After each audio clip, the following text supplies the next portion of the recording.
Bismillahirrahmanirrahim. Assalamualaikum warahmatullahi wabarakatuh.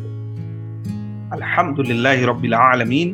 Wahdahu wassalatu wassalamu ala asyrafil anbiya'i wal mursalin wa ala alihi wa ashabihi ajma'in. Amma ba'd.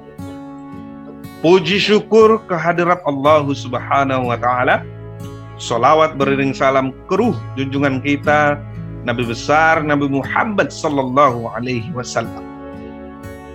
Tidak bosan-bosannya saya menyampaikan kepada adik-adik agar senantiasa menjaga protokol kesehatan. Mulai dari memakai masker, mencuci tangan dengan sabun, dan menghindari kerumunan. Karena COVID-19 belum berakhir. Kemudian saya juga ingin mengingatkan kepada adik-adik agar senantiasa melakukan presensi di spidol suta yang telah saya sediakan. Mengawali perkuliahan kita pada mata kuliah Manajemen Pembiayaan Bank Syariah, saya ingin menyampaikan isu-isu terkini seputar tentang Bank Syariah. Pada kali ini saya ingin menyampaikan isu tentang merger bank-bank syariah di Indonesia. Yang pertama, kita awali bahwa fungsi dari bank itu ada dua, yaitu fungsi menghimpun dana dan fungsi menyalurkan dana. Menghimpun dana itu terdiri dari tabungan, deposito, dan giro. Nanti adik-adik bisa baca dari berbagai sumber buku tentang bank syariah, apa itu tabungan, apa itu deposito, apa itu giro, dan akad-akadnya apa saja. Dibaca dulu sebelum kita belajar lebih jauh nanti. Kemudian menyalurkan dana itu kalau di bank syariah terdiri dari 3 akad besar. Akad jual beli, akad kerjasama, dan akad sewa atau jasa. Nah, ini dia. Market share perbankan syariah ini sesuatu yang sangat penting karena menurut data bahwa masyarakat Muslim yang terbesar di dunia ada di Indonesia, yaitu dari semua penduduk Indonesia ada sekitar 80% lebih penduduk Indonesia adalah Muslim. Tetapi market share perbankan syariah di Indonesia ini sebelum merger ya masih di 6,51%. 6,51%. Selebihnya dikuasai oleh bank konvensional. Kemudian setelah merger Februari 2021, saya ambil datanya ini market share perbankan syariah di Juni 2021, itu naik memang sekitar 0,04%.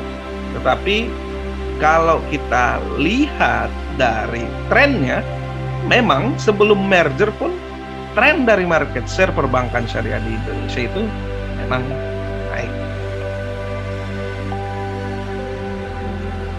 Nah, penggabungan antara Bank Syariah Mandiri, BRI Syariah, dan BNI Syariah menjadi Bank Syariah Indonesia akrab di telinga kita disebut merger.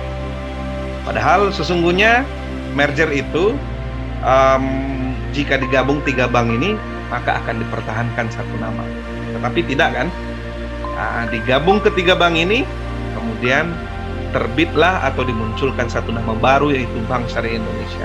Sebenarnya kalau di istilah ekonomi namanya konsolidasi, bukan merger ya, tapi yang akrab di telinga kita adalah merger. Jadi sedikit menjelaskan tentang merger ini sebenarnya dilatar belakangi bahwa belum adanya bank syariah yang besar di Indonesia. Diawali diawali. Itu latar belakangnya. Karena bank syariah besar di Indonesia belum ada sama sekali. Tetapi perlu adik-adik ketahui, walaupun ketiga bank, termasuk 3 bank besar ya, 3 bank syariah terbesar di Indonesia, selain dari misalnya Bank Muamalat, BRI Syariah, BNI Syariah, BSM, terutama BSM adalah bank terbesar, bank syariah terbesar, bergabung itu belum bisa dalam arti sebesar bank konvensional. Katakanlah Bank Syariah Indonesia sekarang asetnya di sekitar 200-an triliun lebih. Sedangkan misalnya BRI konvensional itu asetnya sekitar 1.000 triliun. Gimana? Lumayan perbedaannya atau bagaimana? Nah, kita lanjutkan. Jadi jangan lupa bahwa namanya adalah konsolidasi. Nah, BNI Syariah, Syariah Mandiri, BRI Syariah, muncul nama baru, yaitu BSI. Jadi bukan merger sebenarnya, tapi yang akrab di telinga kita adalah merger. Nah, ini sebagai bahan diskusi kita, mohon maaf. Pertanyaan saya yang pertama, ini bisa adik-adik diskusikan, baik di kolom komen maupun nanti di Spidol Suta. Apakah Anda setuju dengan merger konsolidasi? Ini sengaja saya gabungkan supaya tidak rancu nanti istilahnya ya. Jadi ini mengacu pada merger bank-bank syariah. Tapi karena tadi secara teori itu namanya adalah konsolidasi, maka kita ambil kesepakatan bahwa merger konsolidasi bank-bank syariah di Indonesia. Itu pertanyaan pertama. Apakah Anda setuju dengan merger konsolidasi bank-bank syariah di Indonesia? Jika iya, kemukakan alasannya. Jika tidak, kemukakan alasannya. Jadi nanti adik-adik silakan merangkum pendapatnya. Ya, yang pertama yang harus dijawab, apakah adik-adik setuju? Kalau setuju, buat alasannya apa? Tuliskan dan nanti saya tunggu di kolom komen ataupun di forum diskusi di Spidol UIN Sultan Saifuddin Jambi. Kemudian kalau tidak, apa alasannya? Nanti jika kita bertemu secara offline, kita akan diskusikan dengan silang pendapat antara yang setuju dengan yang tidak setuju. Kemudian saya lanjutkan. Nah, ini pertanyaan juga sebenarnya. Bagaimana perkembangan bank syariah di Indonesia ke depannya menurut Anda?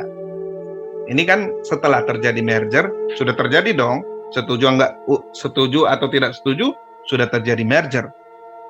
Menurut adik-adik, bagaimana perkembangan bank syariah di Indonesia ke depannya dengan adanya merger ini? Tolong dicatat ya pertanyaannya.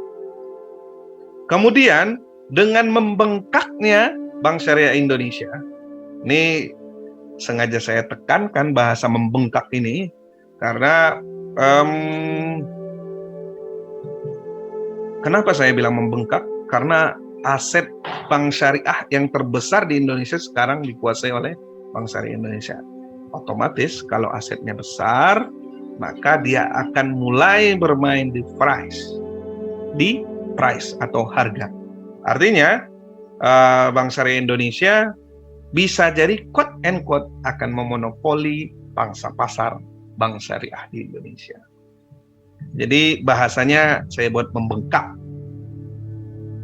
Kalau BSI-nya membengkak, bagaimana perkembangan bank-bank syariah kecil di Indonesia? Ada Bank Bukopin Syariah, ada BTN Syariah, ada BCA Syariah, ada Victoria Syariah, ada Bank Muamalat Indonesia, dan lain-lain. Bagaimana perkembangannya kalau nantinya Bank Syariah Indonesia bisa memonopoli pangsa pasar bank syariah di Indonesia? Seterusnya,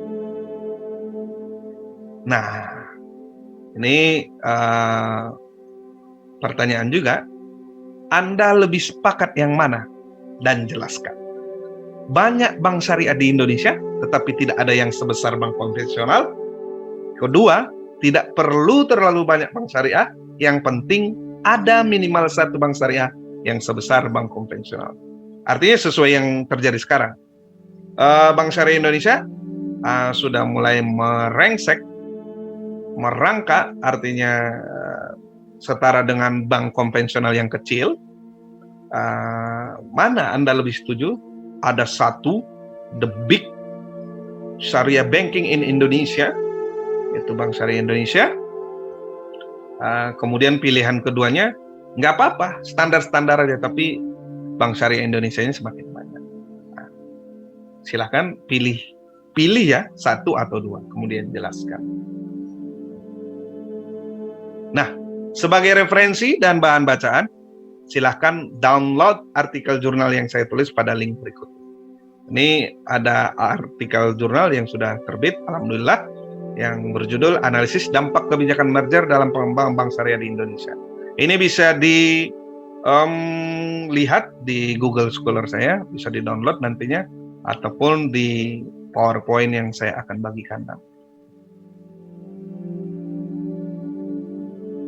Demikian, terima kasih. Salam ekonomi Islam, idealis praktis dari saya, dosen musisi. Mudah-mudahan apa yang saya sampaikan hari ini bermanfaat untuk mengawali perkuliahan kita, untuk membentuk dulu di awal bagaimana kerangka pikir kita, bagaimana paradigma kita, bagaimana pikiran kita terhadap bank syariah, agar kita kedepannya belajar tentang manajemen pembiayaan bank syariah ini jelas. Jadi dudukannya jelas dulu di awal. Demikian saya sampaikan. Mohon maaf atas segala kesalahan. Jangan lupa presensi di Spidol UIN Sultan Taha Saifuddin Jambi. Dan jangan lupa kita diskusi melalui kolom komentar ini dan melalui forum diskusi di Spidol UIN Sultan Taha Saifuddin Jambi. Mohon maaf atas segala kesalahan, mohon ampun kepada Allah Subhanahu wa taala. Wallahul muwaffiq ila aqwamit thoriq. Innallaha yuhibbul jamil. Fastabiqul khairat. Wabillahi taufiq wal hidayah. Wassalamualaikum warahmatullahi wabarakatuh.